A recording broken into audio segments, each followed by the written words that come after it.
All right, so good to see everyone. Welcome to week 7.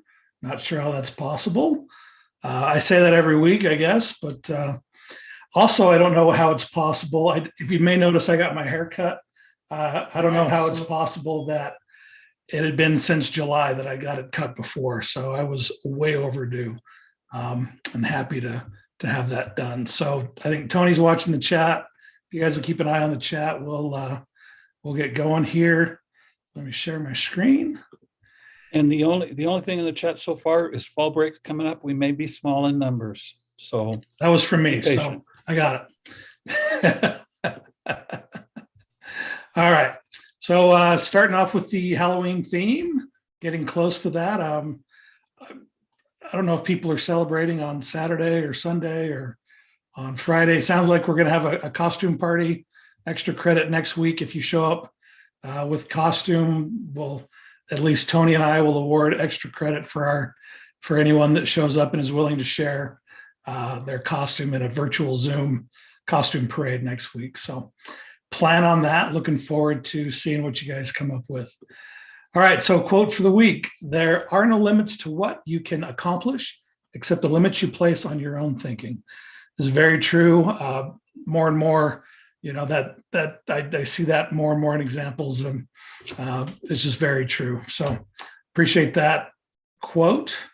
And then we're going to start off with a little bit. We're talking assessments again. This week it's a bit more formative, small scale. Last week was kind of big performance tasks, the grasps areas. But this week we're going to be looking at formative assessments and assessment tools that we use in our class on a day-to-day basis. But does this ever sound familiar to any of you? And let me know if the sound doesn't come through. It should. And you're probably not seeing the whole screen, are you? Let me stop my share and share again. Basic, I will share this, not this. I want to share that screen right there. Share sound, and it's coming. Am I sharing the right screen now? What are you guys seeing? You're seeing my full screen slides, aren't you? We see all of us.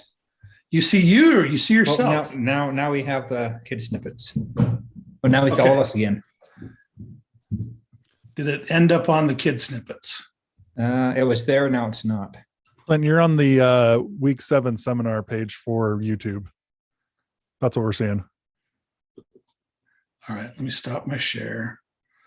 I have too many desktops. I have desktop itis here. Okay, there's Chrome. I'm going to escape that. I'm going to share this window. Let's see. Sorry, guys.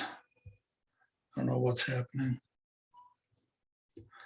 There's Zoom. Am I sharing anything right now? I don't hear anybody. Not sharing anything. Nope. Okay. Share screen. Let's try this one more time. That window right there. Share that. Okay.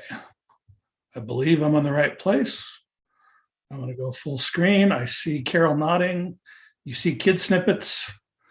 Yes. Thank you. I am mastering technology as we speak. Here we go. Sound coming through? Okay. I think it's already starting. Okay, here's your homework. First let me tell you the directions. What's form takeaway 5? 1, 2, 3, 4, 5, 6. Takeaway. What's 6 takeaway 1? 1. No, you take away. So you take away 1 out of 6. How much does it equal?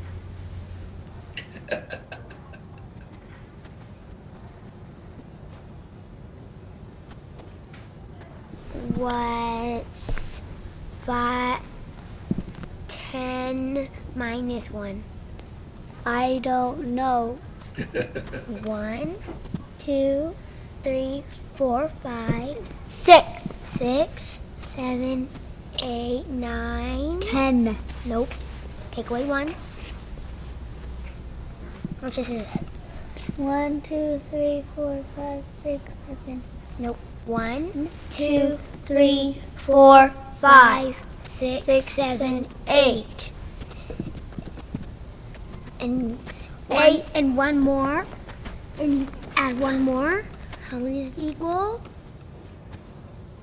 1, 1, 2, 3, 4, 5, 6, 7, 8. 1. It makes 9. See how you take away? You take away 1 and it equals 1. Yeah.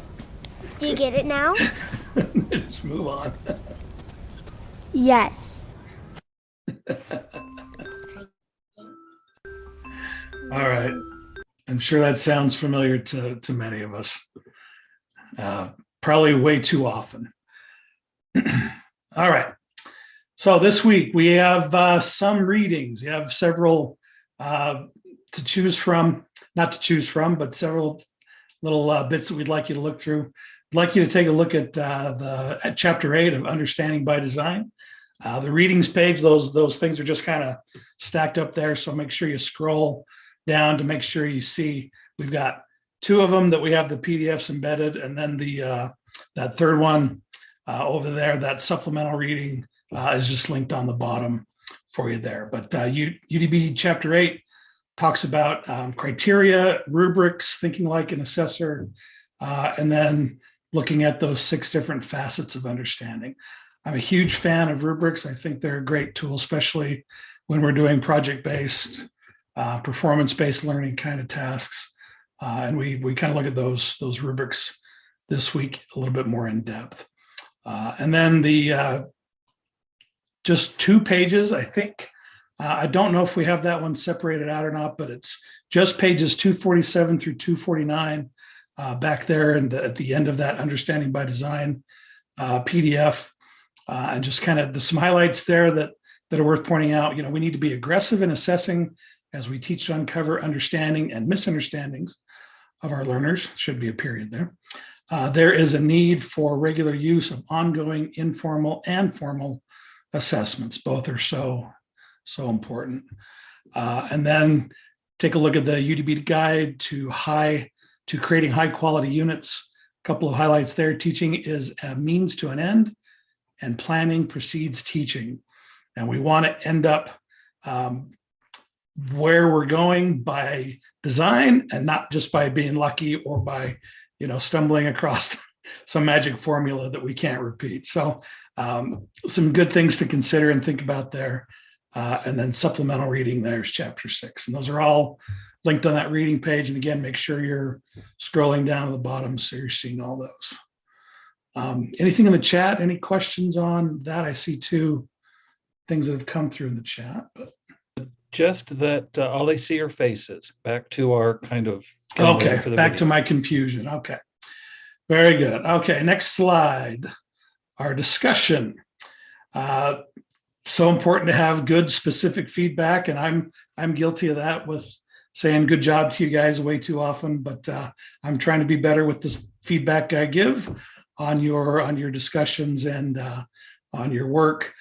Had a lot of good feedback and some digging down into what does the end really look like. I had some of my learners just kind of list kind of their standards or kind of things that they want to see, but I kind of pushed back on them a little bit and said, what is the end going to look like? What is your kid going to put on the desk? What is he going to turn into you that will show you that you understand that they got that? What is like the end goal? What is the product that you want to see at the end of this unit? And so I think that helped with some of my folks. But if you do have questions on what we're looking for, on those discussion entries, let us know. But the discussion this week is share your favorite method, tool, and or strategy for formative assessment with your students. And I left in there when you're in person and online. We kind of modified this last year when a lot of us were teaching students online. I don't think many of us are in that boat this year, but I think it's still, you're still using those online tools in the classroom. It's not that your kids are learning remote, but what kind of, in-person tools do you like to use, and what online tools do you like to use with your students as far as formative assessments go? And next, I've got my video screen hiding everybody here, so let me move that out of the way. And just a reminder on your discussion posts, in the past in this course, we really had to push people, especially in this first course, to get used to videoing themselves and seeing and hearing themselves on video. And at least one of the silver linings that came from COVID and teaching last year is that I think a lot of you guys got used to recording, and you've got that dialed. I know all the people in my section are, using they're not afraid of the camera. At least they're not showing that they're afraid of it. But we want you to use this opportunity. The next slide kind of talks about this. Use these weekly discussions as an opportunity to stretch your skills and kind of try something new. So if you haven't, if you've gotten comfortable with using the Canvas Media tool or Screencast-O-Matic or whatever, we'd like you to try to challenge yourself and push a little deeper and maybe try something different. If it's just a different recording tool of yourself, great. We just want to increase the number of tools in your toolbox. Or if you'd like to, try to show Google Slides or a PowerPoint, Prezi Video, something like that, or even stretch out into Adobe Spark Video.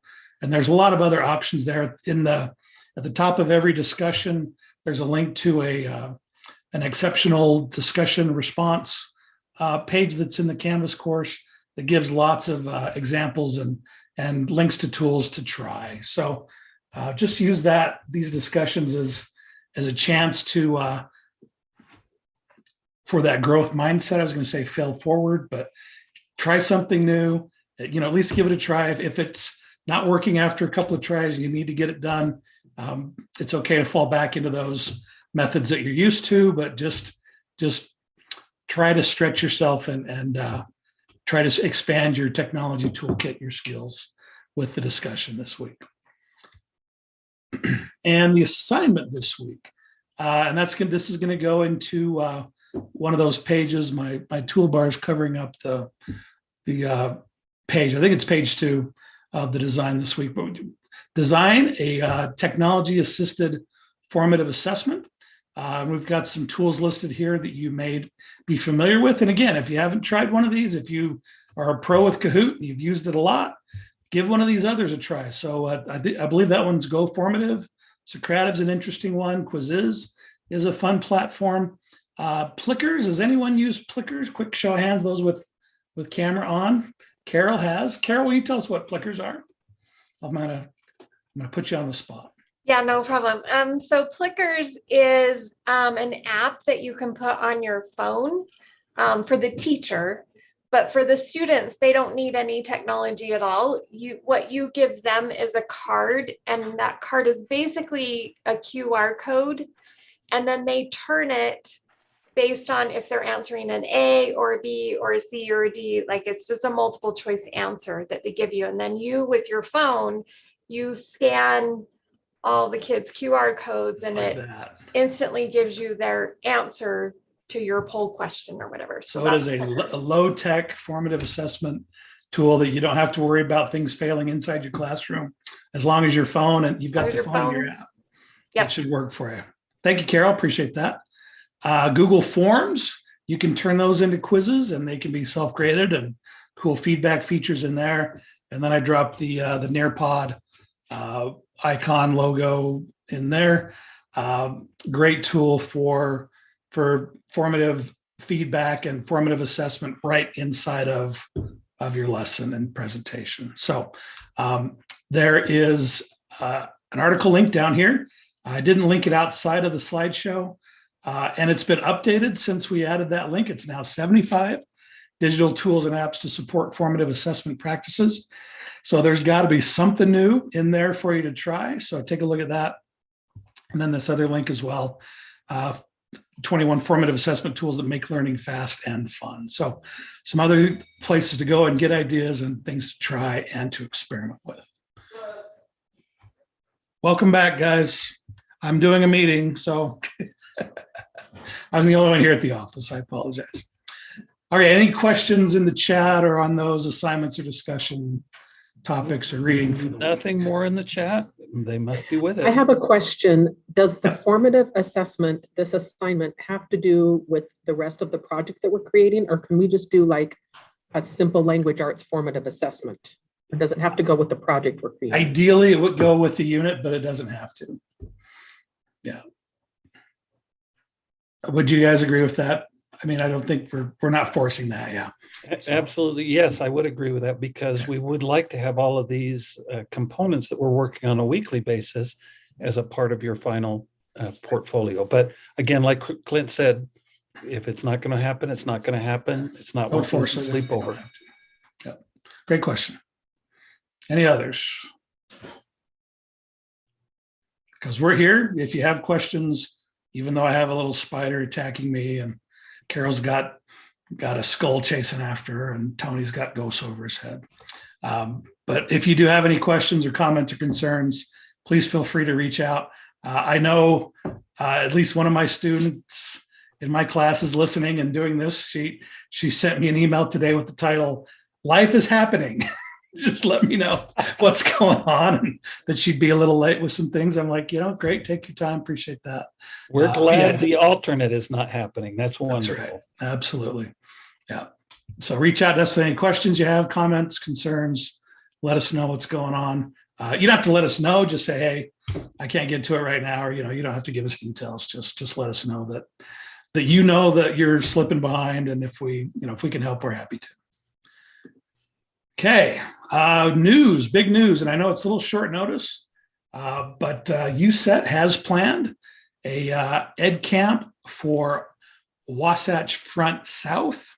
So that's in the Nebo area. It's going to be on November 13th. That's coming up in about 3 weeks or so at Meadowbrook Elementary in Springville. Ed camps are always free, usually on a Saturday because it is free. We're not, we usually just find a school that's willing to host it for us. But there'll be a great introductory speaker. And then the way that ed camps work is you show up. If you're willing to lead a discussion on something, you put a little Post-it note during the morning, say, hey, I'd like to lead a discussion on this or this or this. It doesn't have to be technology related, just some issue that you're up on, or you're willing to share with in your classroom what's going on. Or if there's a topic that you'd like to know more about, you put a sticky note on the other in the other column, and then the schedule is built live as the morning goes. And it's a great camp. You vote with your feet. If there's a session that's not working for you, get up and move to a different session. But they're a great experience, and it will count for your EdTech conference requirement. So if you're able to get to Springville on the 13th and want to engage in a ed camp, we welcome you to sign up. We'll get a sign up sheet. I'll share that out. We'll probably share that out next week if we have that. Plan to throw a pitch in for the January 8th ed camp in Central Utah. Do we have a location, Brandon? We have a location. Probably will. So I got a couple occasions I'm working with, but yes, we can plan on it. Where are we going to be? Either the middle school or the Spear Valley Center. In Richfield. In Richfield, yes, we'll be in Richfield. Cool. January 8th. Fantastic. Any other questions, comments, concerns? I had a quick question about the final product. Yep. On the very last page, we're adding all the links to all these different things that we're doing throughout the semester. So, like at the beginning of the first few weeks, we had like separate activities, but the last few things have all been part of that final product. So we just like save, the cover page separately. Those you don't. So those are just, you just need links to like the activities outside of your plan. So like this week, if I did a Kahoot, give us a link to your Kahoot for this week. Just like those Okay. things are outside of your plan. But yeah, you don't Okay. need to resubmit a link to a document that's already at the end of Okay, the perfect. document. Yeah, no, that's an understandable question, but yeah, Okay, thanks. appreciate that. Yeah, any other questions? There is one in the chat about SUU to make sure that we're getting college credit for the class. What will happen is as you finish, your instructor will click a course complete, will get a grade into Anna at UEN. She will send those grades to SUU, and you should get an email from K-12 Professional Development sharing how to get registered, pay the fee for the class, and so that you can have it on your transcripts. Does that It's sound going to be an right? online process this year. Yes. So UEN switched online. So towards the end of the class, you'll you'll register for the class.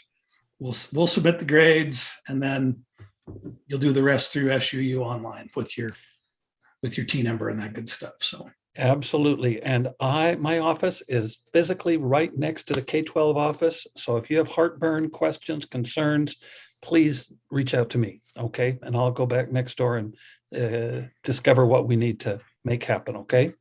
yeah, normally with the SUU online courses, you have to register before the class starts because you're using SUU's Canvas and they want you to make sure you're in the course. But since we're doing this through UEN, they're taking care of all the registration and stuff on that end. So we just take care of the credit at the end. So great question. Anything else? I have a question. Yep. It's about my unit. So sorry, if you guys don't want to listen to this, you can click off. I'm fine with that. It probably relates to somebody else. Well, I don't know if it does. So my unit, I'm having my students, I'm a family and consumer science teacher. So my students are going to be repurposing a old piece of clothing and making it into something new. And then I was going to have them teach a video on how they repurpose that product. Does that make sense? Yeah. But looking at my class list, I have a lot of students that have never used a sewing machine. So it is going to be super difficult to have them teach about it. So I don't know what to do now because. So maybe part of your integration is you have students that know how to use the sewing machine.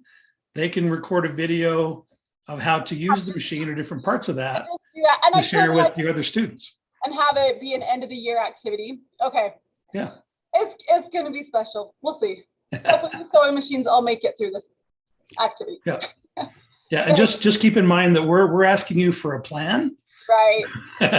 We're not actually, requiring you that you finish it or have it done by the time we're done with the course. That works. Thank you for your advice. I appreciate it. Mm-hmm. Anything else? Okay. Don't forget, it's costume party next week. That's right. For Tony's Tony's running the course, I think. I am. And Yep. so if you wear your costume next week, if you're in Clint or Tony's class, you get an extra credit point.